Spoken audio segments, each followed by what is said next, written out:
Maintenant, on passera à ma présentation. Des gens qui ne savent. Docteur Valérie a dit quelque chose qui m'a un peu tiqué, comme docteur Dorian plutôt, que lève-toi et accomplis ta destinée. Voilà tout ça en fait. Lève-toi et accomplis ta destinée. Le thème, c'est lève-toi et sauve-toi. Elle a écrit un livre que je recommande à beaucoup de personnes. Moi je suis au Canada, j'ai commandé le mien sur Amazon. Ça va arriver ici. Je vais bien le lire. J'ai lu le livre de Di Choco. Di Choco me l'a même offert, oui. Oser rêver grand. On parle à la femme. On parle aux personnes qui ont vécu des situations. Que ce n'est pas fini pour toi. Si Dieu a permis que ça arrive, on ne choisit pas toujours nos désirs. Mais si Dieu a permis que cela arrive, c'est parce qu'il a quelque chose de prévu pour toi, qui est plus grand et plus grandiose que ce que tu vis aujourd'hui. Donc, ne te lamente pas, ne t'arrête pas en fait sur le pourquoi, les comment. Accepte ça et prends ta vie et avance. Je connais un Américain, un blanc américain, c'est même un monsieur qui est très célèbre, c'est un gospel singer. Il chante dans la musique chrétienne. Il a perdu sa première femme. Jeune marié, sa femme meurt de cancer. C'est voilà une histoire vraie, en fait. Et je le connais parce que c'était un de mes clients en moi. Sa femme meurt de cancer. Il a peut-être 32 ans. Elle meurt de cancer. Elle laisse un enfant, bébé. Donc, ça veut dire qu'elle avait un cancer et puis elle voulait aussi accoucher, tout ça là. Mais elle dit qu'elle ne voulait pas mourir sans laisser un enfant. Le gars, elle font l'insémination. Finalement, elle tombe enceinte. Et finalement, elle meurt. Elle laisse l'enfant. Et quand le gars sort en champ, il dit que sa vie était en pièces détachées au sol. Que my life was shattered. Vous dites ça en anglais. Que sa vie était en fait un peu comme un vase qui s'est brisé. Son monde s'écroulait. On le voit là maintenant sur les réseaux sociaux, maintenant autour du pasteur Marcelo, qui perd aussi. Vous savez, quand un homme a une femme, peut-être que c'est constaté depuis très longtemps, très jeune, qui a bâti l'autre monde avec elle, et que Dieu décide la destinée autrement pour cette personne, c'est un coup dur. Mais aujourd'hui, ce monsieur, il est franchement bien remarié. Il continue à chanter pour Dieu. Il continue à chanter pour Dieu. Mais il a traversé une dépression. Mais aujourd'hui, il est heureux dans sa vie. Mais pourquoi Dieu a permis qu'il traverse cette épreuve-là? C'est entre Dieu et lui. Il n'a pas parlé de ça. Mais je te parlais de cette souffrance, de cette dépression qu'il a vécue par sa jeune épouse. Nouvellement mariés, hein? Ils étaient à 2 ans et demi de mariage. 2 ans et demi, ils étaient déjà malades. Il était jeune. Donc, franchement, merci, merci, merci. Que rien ne vous arrête. Moi, je parle d'argent. Parce que quand on parle d'argent, moi, j'ai des vibrations. Donc, on va aller très rapidement, en fait. Je clôturerai par ça avec Dr. Patricia parce que dans la vie, il y en a plein, plein de choses. Mais toujours, on ne se laisse jamais, jamais, jamais, jamais. Je commence par ici. D'accord? Voilà, le thème est très visible. Moi, je viens juste parler de l'argent ici, parce que quand Dr. Dorian, n'est-ce pas, vient expliquer des souffrances émotionnelles, des blessures intérieures, de la guérison même qu'il faut, n'est-ce pas? Même quand ton âme est blessée, afin de vouloir guérir. Et quand la coach Edith, en tant que thérapeute, vient te montrer même le bon côté, en fait, de ces souffrances-là. Elle va te faire, en fait, ressortir le potentiel qui existe en toi. En dépit des souffrances que tu as traversées, tu restes un multipotentiel. Comment en fait découvrir qui tu es malgré la souffrance que tu as vécue, malgré ton environnement qui n'est pas aussi favorable à ce que tu veux vivre. Mais tu reconnais qui tu es et tu veux compléter comme Abraham. Tu sors de là et puis tu vas avancer. Et maintenant, alors, après 10 jours qui nous dit les femmes, levez-vous, vendez vos produits. Voilà, elle dit non à l'appareil, non à la victimisation, non aux histoires que c'est la faute de mon père, de ma mère, de mon époux, parce qu'on dit non aux plaintes, parce qu'une plainte, c'est une infection. Quand tu te plains, tu t'infectes toi-même. Et ça devient comme un bouton comme ça, là. Mon fur et à mesure, elle grossit. Et elle grossit, après, devient une tumeur. Et après, il faut opérer, donc ça grandit. Donc, on dit non à ça et on se lève, on se bat. Et quand le docteur Valérie vient nous montrer la méthode facile, n'est-ce pas, de vendre en ligne, qu'est-ce que tu veux de plus? Quand tu finis de pleurer avec docteur Dorian, tu te lèves, tu vas te redécouvrir en termes de potentialités multiples. Tu choisis ce que tu veux, tu utilises et puis tu vas te faire de l'argent avec ça. Tu passes par 10 chocolats, elle t'apprend comment en fait monétariser ce que tu as. Et tu veux maintenant voir Dr. Patricia, elle te dit, viens ici, dis Choco, tu m'as donné un bon cadeau, voici comment je vais t'apprendre à vendre ça facilement pour que ta lumière brille et que le monde te voie comme un millionnaire. Et nous, maintenant, on ne va pas gaspiller le travail de Dr. Dorian. On va aller maintenant chérir ce travail-là parce qu'on n'est pas là pour gaspiller le travail des gens. C'est ça que l'argent fait. Tu gagnes de l'argent, mais tu gaspilles. Tu oublies que tu sors de quelque part, que tu as eu un trajet à faire, que tu t'es bâti une marque, que tu t'es bâti, que tu as une entité, que tu t'es bâti, malgré tes souffrances. Mais tu te retrouves toujours en train de gaspiller de l'argent. Donc, on dit non, non, non au gaspillage. Et on se lève maintenant pour aller économiser l'argent là et investir. Aujourd'hui, je vais parler très facilement de ce thème-là. Je parlerai de pourquoi se lever. Je parlerai également des bénéfices de se lever en tant que personne humaine, surtout les mamans qui sont ici, parce que j'ai en majorité de mamans, c'est elles qui nourrissent ces leaders de demain-là. On parlera de tes finances personnelles, parce que je ne veux pas juste parler de l'entrepreneuriat ou des entrepreneurs que je forme au quotidien, mais je vais également parler des personnes qui sont dans le salariat encore, mais qui ont du mal à gérer cet argent-là. Par exemple, les clés indicateurs de bâtir ton investissement et comment faire des choix intelligents financiers dans ta vie pour te promulguer, n'est-ce pas, vers l'euro. Pour les personnes qui aimeraient me rencontrer quelque part, j'ai une chaîne YouTube, Clarisse Investment Group, que je suis juste en train de bâtir en ce moment-ci. J'ai quelques followers là-dessus. Mon TikTok, qui est ma priorité en ce moment. Donc, les amis, je vous en supplie, allez me donner beaucoup de force sur compte TikTok-là. Ça s'appelle Clarisse Investment Group. J'ai quelques abonnés aussi, mais j'aimerais pouvoir faire les lives tout le temps pour édifier. Et en ce moment, si je ne suis pas encore à ce niveau-là. Donc, s'il vous plaît, les amis, allez me donner beaucoup d'amour, beaucoup de force en likant mes vidéos, mais surtout aussi en les partageant et en vous abonnant. Mon profil Facebook, qui est depuis un moment un peu tourmenté, ça c'est mon troisième profil, n'est-ce pas, les amis, que je crée. On m'a piraté mon premier profil, on était en novembre 2023, pour vous dire vrai, et je crée un nouveau compte en janvier, n'est-ce pas? Et pas plus tard qu'au mois de mai, fin mai, quelqu'un a essayé de rentrer dans mon compte, mais Facebook me l'a désactivé jusqu'à aujourd'hui. Et comme moi, je suis celle-là qui n'aime pas attendre. Quand j'ai mes objectifs, je suis partie. J'étais obligée de créer un nouveau compte. En peu de 2 semaines, j'ai activé, j'ai partagé en fait les connaissances là-dessus. J'ai fait beaucoup de choses sur ce compte-là qui me donne aujourd'hui 1000 abonnés, 1000 followers. Donc, allez-y aussi, s'il vous plaît. Allez me donner un peu d'amour en partageant mes vidéos, en likant aussi mes posts. Comme ça donne du volume en fait à TikTok comme un algorithme, à Facebook, pardon, comme algorithme. Bon, ceux qui ne me connaissent pas, moi, je suis Inès Ingrid. J'ai parlé un peu de ça plutôt très rapidement. Je suis expert comptable de formation. Je suis leader financier. Je vis au Canada, mais je viens parler aux personnes de l'argent. Parce que moi, l'argent, on dit l'argent ne fait pas le bonheur, mais ça contribue au bonheur. Les personnes meurent par manque d'argent.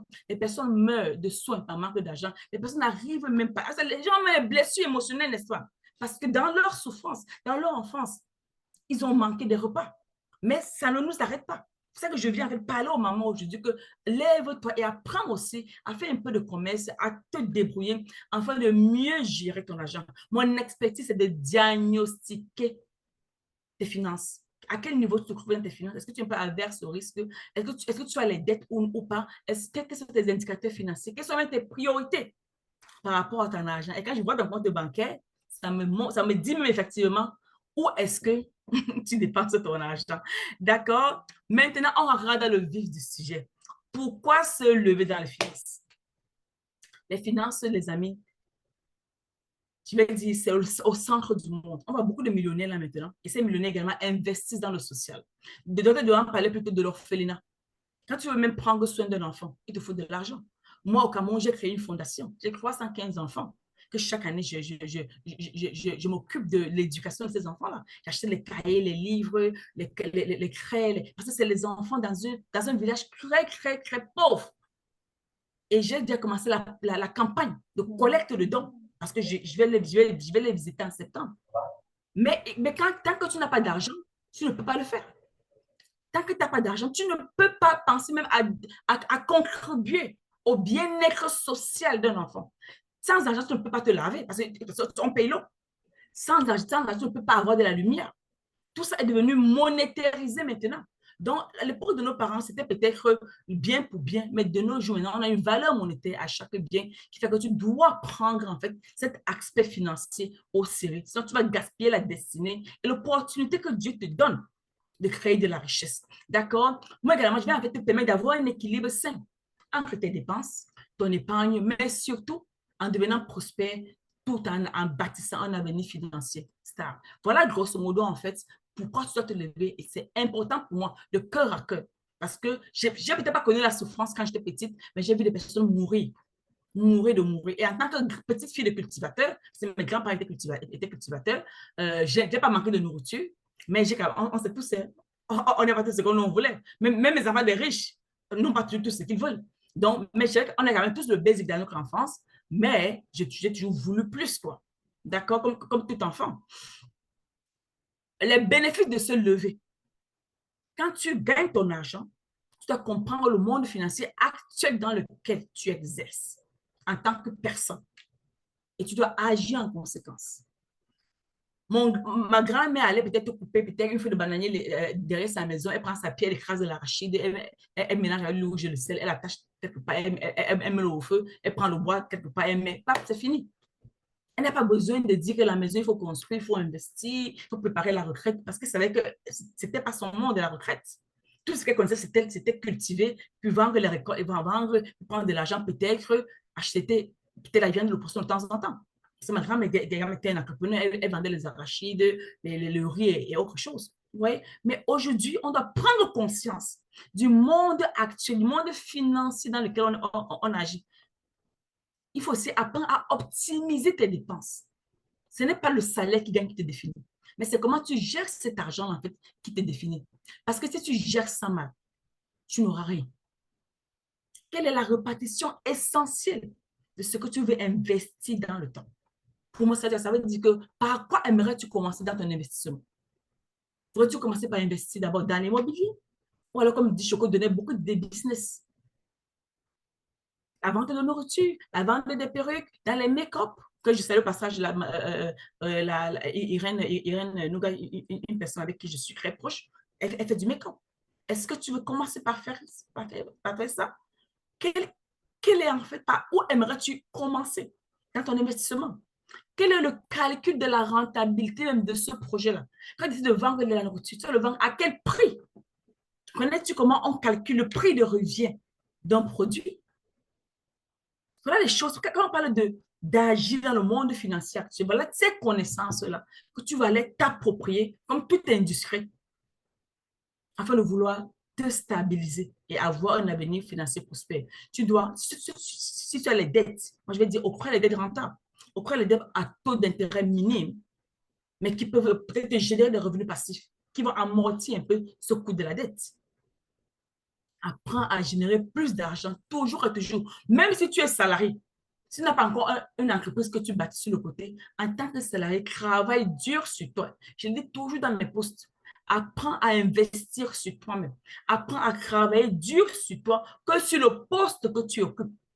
Les personnes qui ont pris mes bootcamps pas plus tard que le mois dernier savent ce que je dis là. Quand tu es salarié, prends le temps de te former, même dans tes heures perdues. Prends le temps de développer une nouvelle compétence. Fais-toi un bilan de compétences chaque mois pour te dire, est-ce que je suis même médecin? Est-ce que si demain je paie ce poste de médecine, est-ce que je vais trouver une facilement? Ou est-ce que je peux me reconvertir si ça devient saturé dans la médecine? Qu'est-ce que je peux faire en deuxième position? C'est là où on dit travaille toujours sur toi, plus dur que dans le poste que tu occupes. D'accord? Et je parle des trois concepts ici, là, tes dépenses. Je m'en fous de combien tu gagnes si tu es salarié. Ça, ce n'est pas mon problème. Mais c'est ce que tu dépenses qui m'importe. Et c'est comment tu dépenses ça qui m'importe. Quel est le montant alloué sur ton loyer? Paies-tu ton loyer à 20%, à 18% ou à 22%? Donc, on laisse les payer le loyer à 50% de leur revenu. Mais mon ami, tu es à risque. Tu cherches à baisser. On va dire crise cardiaque, mais c'est ce que tu auras cherché. Quelle est la répartition stratégique de ce que tu gagnes dans cette poste de dépenses-là? Comme ton transport, comme ton alimentation et comme ta retraite, parce que tu es encore salarié. C'est important pour moi d'avoir un poste de retraite comme un poste de dépenses quand tu es salarié. Ton épargne, quels sont les types d'épargne que tu as aujourd'hui? As-tu une épargne générale uniquement? As-tu ce que moi j'appelle un fonds d'urgence? Si demain tu dois peut-être voyager urgemment, as-tu déjà un argent de côté défini pour ça? Si tu as peut-être ta voiture du lendemain, la roue où tu gardes quelque part, il y a peut-être un clou qui rentre dans la roue. Es-tu capable de changer ce pneu très rapidement le lendemain, appeler un mécanicien, créer des gens et de le payer?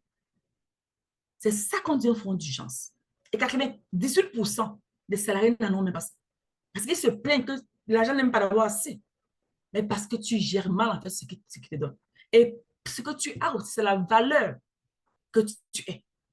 Ton compte bancaire ne te donne la valeur de ce que tu es. Mais si tu décides d'aller avoir, travailler plus sur toi, forcément, tu vas également aller avoir plus dans ce compte bancaire. Quelle est ta capacité à te sacrifier? C'est ça l'épargne. Quelle est ta capacité à te sacrifier afin de vouloir réaliser rapidement? J'ai coaché plusieurs personnes qui sont sur ce panel, je vais taire les noms, qui ont construit des maisons, mais parce qu'on avait décidé que sur 6 mois, 1 an, là, il faut qu'on ait tel million pour aller construire telle maison. Et du coup, on s'est sacrifié aujourd'hui pour aller réaliser ça. Ta retraite, c'est un compte d'épargne. Quel est le style de vie que tu aimerais avoir à la retraite? Es-tu prêt à vouloir avoir même 300 € de côté chaque mois pour ta retraite? Sur 20 ans, sur 30 ans? Ou alors tu mets peut-être 10 € de temps en temps. Parce que ce que l'employeur met, ce n'est jamais suffisant.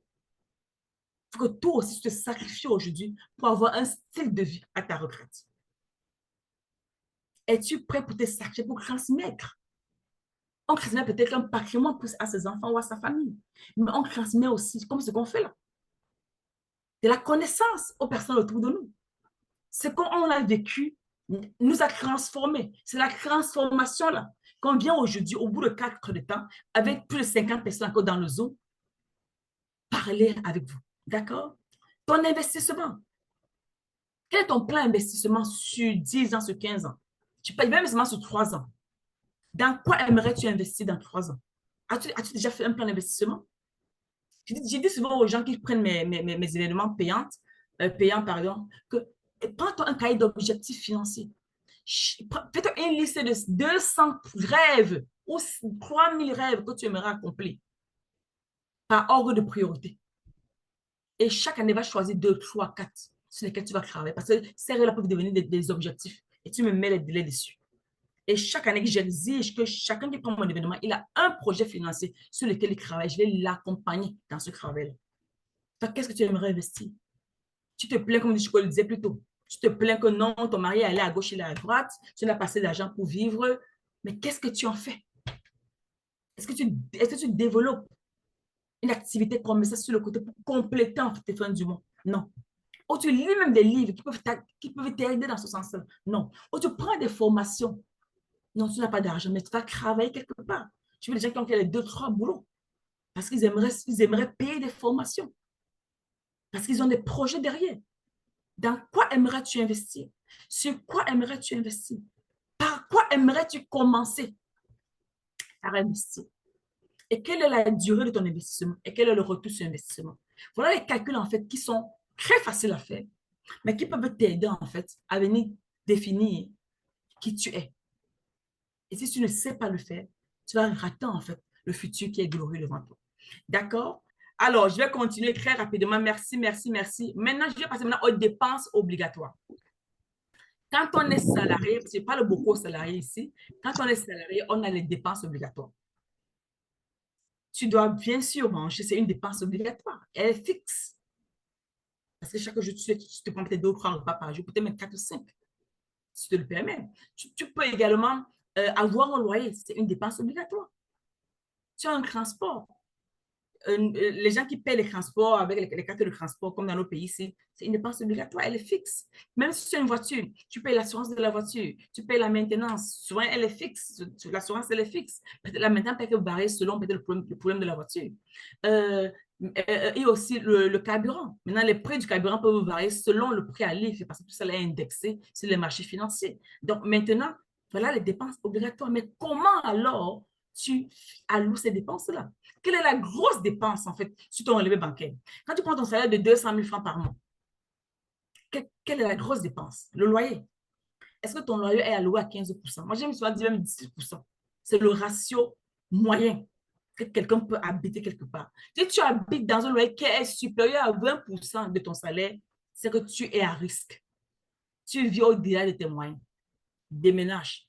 Si tu ne peux pas déménager, trouve-toi une source de revenus supplémentaire qui viendra en fait compenser ce manque d'argent-là. Sinon, tu seras très clairement à risque. D'accord? Maintenant, quelle est ta grosse dépense?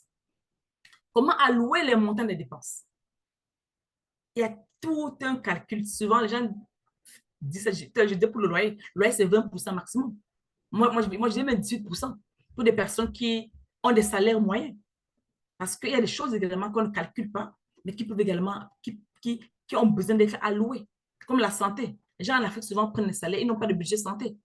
Après, demain, ils se retrouvent à l'hôpital, ils sont morts en 5 minutes parce qu'ils n'ont même pas de cash pour commencer la procédure clinique des soins. Donc, nous, peut-être dans nos pays, on va dire on a quand même l'assurance maladie, mais ce n'est pas tous les soins qui sont couverts par l'assurance. À un moment donné, on peut te demander aux demande de payer avec ton propre argent, si tu en as. D'accord? Il faut également travailler sur les méthodes de budgétisation. Moi, c'est ce que moi je fais quand je suis en coaching avec des personnes. Elles sont plein dans le panel ici. J'en ai au moins 20 personnes minimum ici que j'ai travaillé en privé avec. Il y a les méthodes de budgétisation personnalisées.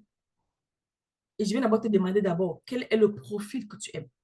Quel est le profil adapté à toi?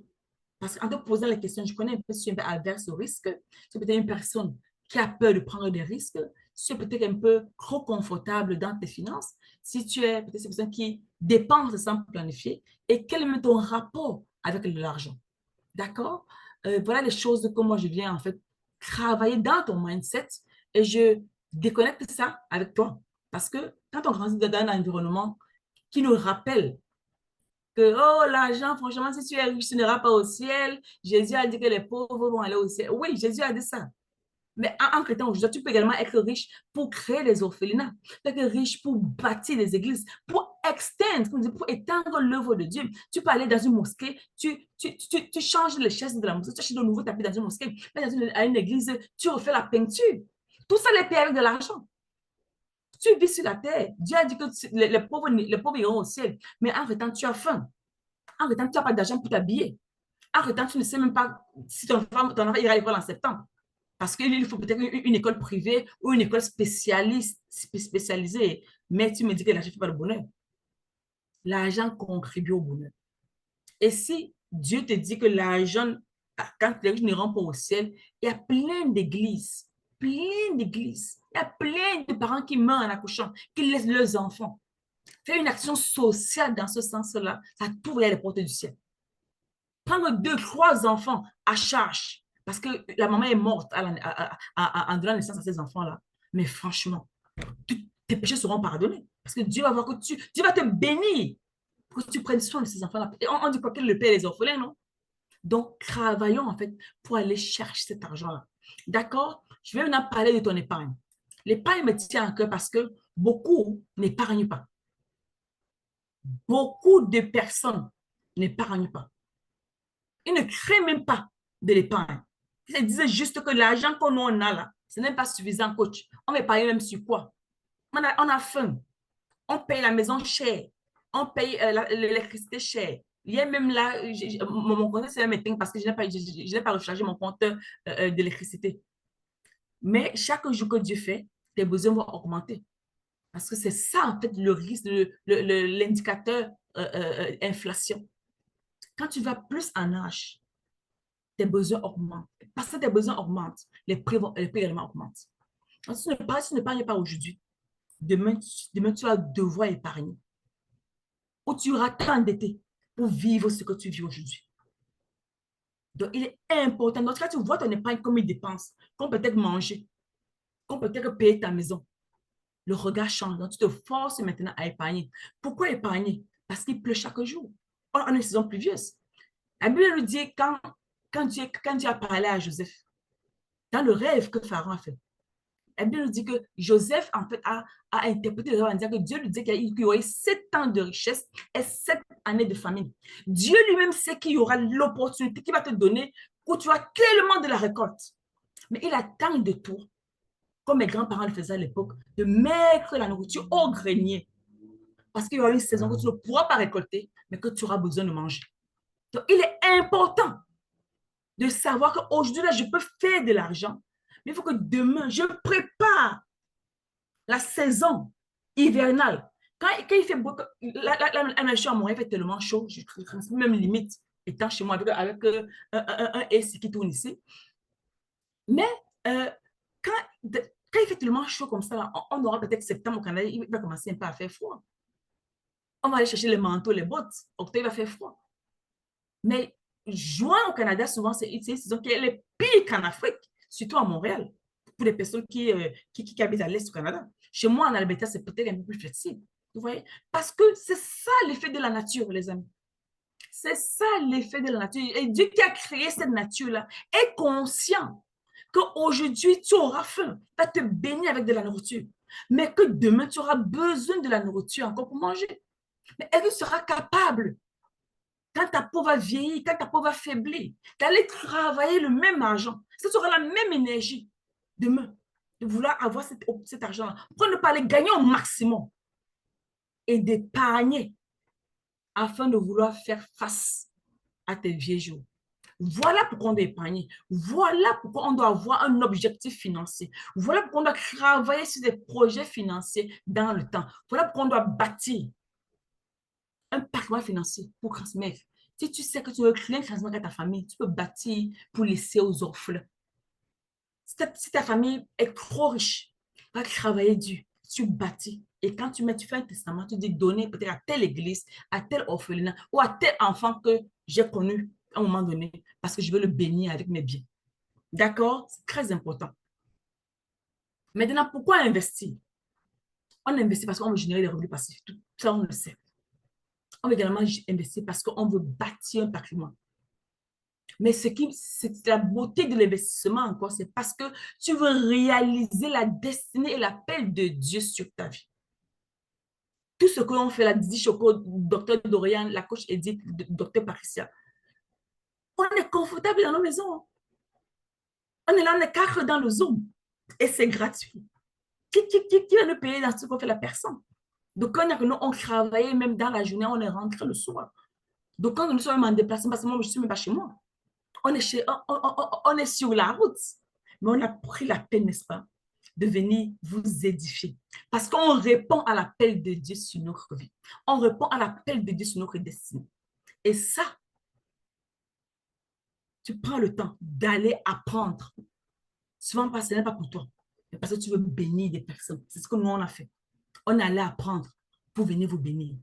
D'accord? Maintenant, je te parle de tes finances personnelles. Que tu sois un salarié, écris-moi un inbox là maintenant ou alors fais un message privé dans le WhatsApp. Je vais t'offrir un audit de 30 minutes sur tes finances personnelles. C'est gratuit. Ça fait un bon moment, j'ai arrêté de faire ça parce que j'étais très occupée. Mais maintenant, je vais recommencer à faire ça parce que c'est un peu un don le soir que l'on fait aujourd'hui. On vient t'offrir en fait ça. Donc, je vais t'auditer tes finances personnelles gratuites et t'aider à mettre des stratégies en place pour restructurer en fait ces finances-là. On va passer par un audit financier et que moi, je recommande de le faire à la semaine. Parce que d'aucuns, en fait, achètent tous les jours. Ils achètent chaque fois, ils achètent, mais même dans leur achat-là, ils ne prennent pas la peine de regarder les factures, de regarder s'ils sont en fait en alignement avec ce qu'ils ont défini. Tu vas dans un supermarché, tu prends ta carte bancaire, tu payes. Quand tu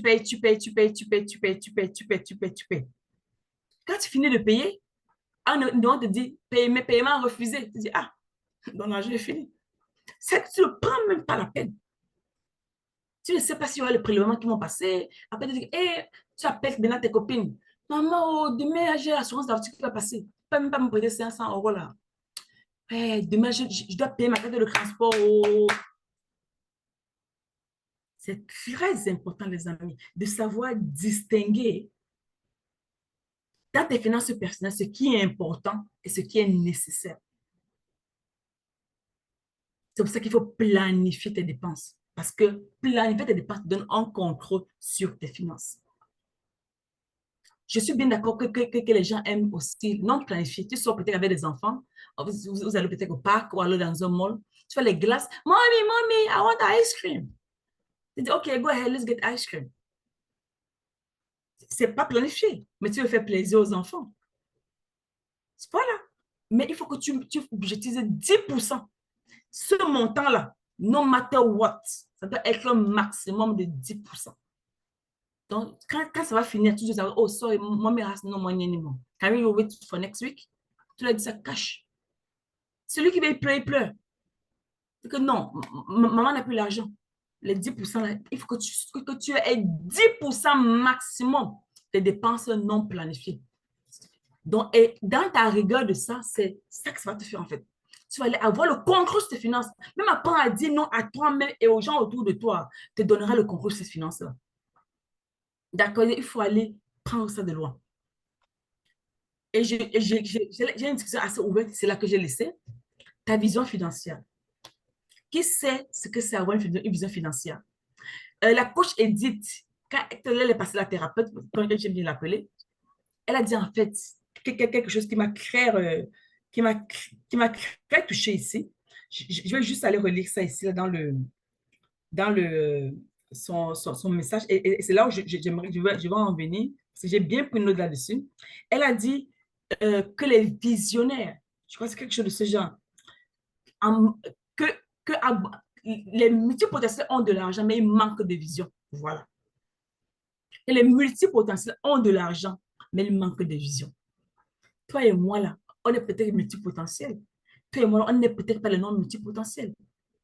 Mais en tant que personne lambda, est-ce que tu as une vision financière? Est-ce que tu es visionnaire par rapport à ta destinée? Est-ce que tu sais ce que tu veux réaliser d'ici décembre dans tes finances? Ça peut être n'importe quoi. C'est pas parce que c'est pas forcément aller construire une maison ou alors acheter un terrain. Ça peut être même juste restructurer tes finances. Décider de définir, décider même de créer un fonds d'urgence, décider même de payer ses dettes, décider même de travailler son épargne, décider même de trouver un moyen d'arrondir les fins du mois. Ça peut être n'importe quoi. Et c'est dépendamment de la vision financière que tu auras mettre les actions aujourd'hui pour en fait atteindre cette vision, pour les fulfill, pour les remplir cette vision-là. Mais pour toi, quelle est la vision que tu as pour toi? C'est tellement important. Comment implémenter cette vision-là dans ta vie? Et quels sont les défis et les obstacles, n'est-ce pas, que tu vas rencontrer au quotidien? Parce qu'il y aura les défis. Hein. Quand on dit, n'est-ce pas, que c'est la vision financière, il y aura toujours les défis. Ça ne veut pas dire que c'est gratuit, mais ça veut juste dire que, n'est-ce pas, c'est possible. Est-ce que le volume est bon, les amis? On a de terminer. Est-ce que le volume est bon? Est-ce que le volume est bon? On peut avoir le PDF, s'il vous plaît. Comment gérer l'argent? Est-ce que le volume est bon? Le volume est bon? Le volume est bon? Est-ce que le volume est bon? D'accord, très bien.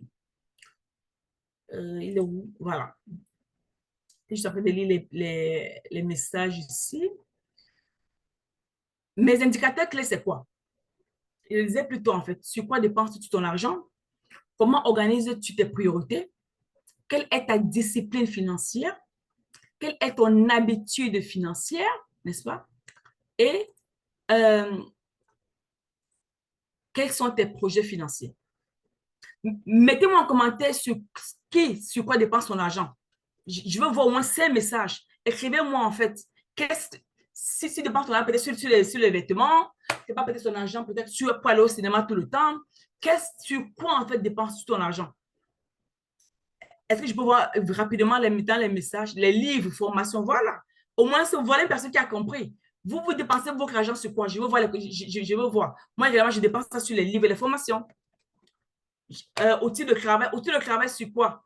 Monsieur Gaël, sur quoi dépensez-vous votre argent?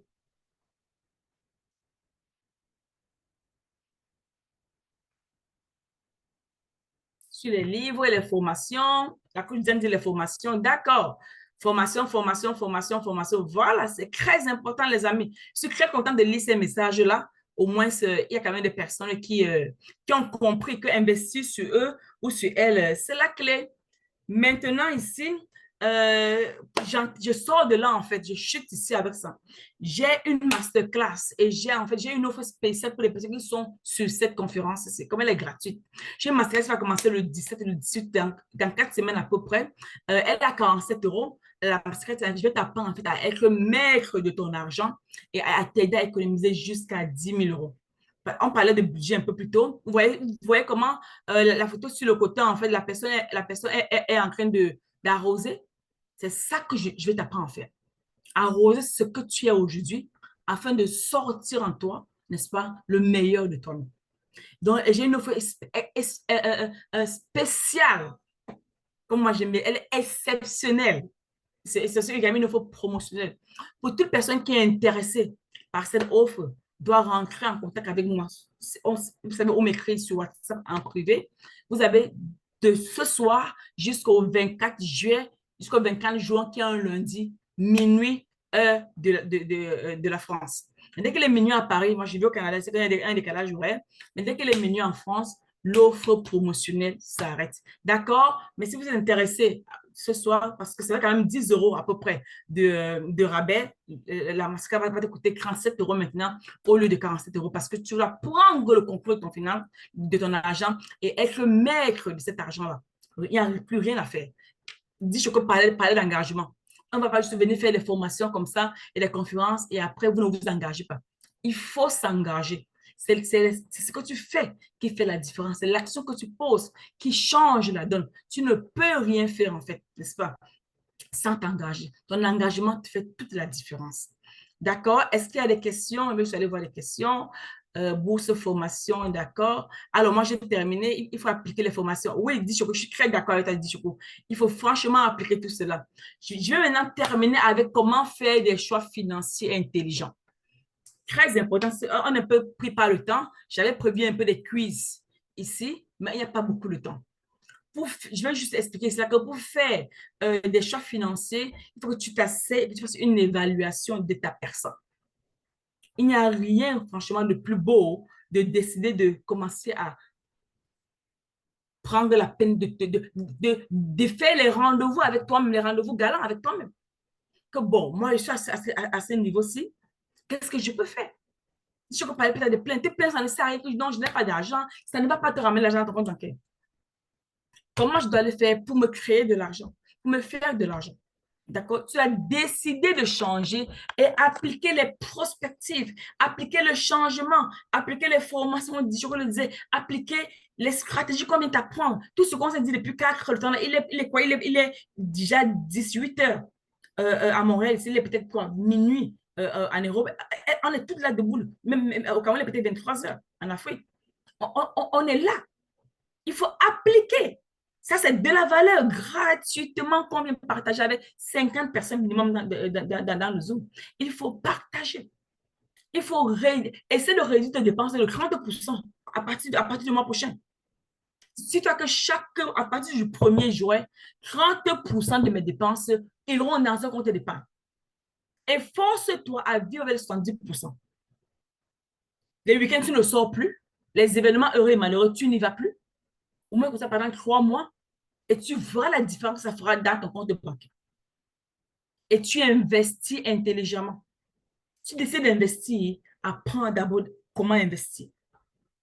Si tu décides d'investir, viens te former ici sur ton investissement. D'accord, les amis? Merci à toutes et à tous d'être là. Est-ce qu'il y a des questions? Ah, merci, maman. Est-ce qu'il y a des questions? Ah, merci, la coach Diane. Elle dit qu'elle vous recommande vivement la masterclass. Elle est passée par là. Donc, j'ai dit c'est 20% à partir de ce soir jusqu'au 24 juillet. Est-ce qu'il y a des questions, les amis? Est-ce qu'il y a des questions?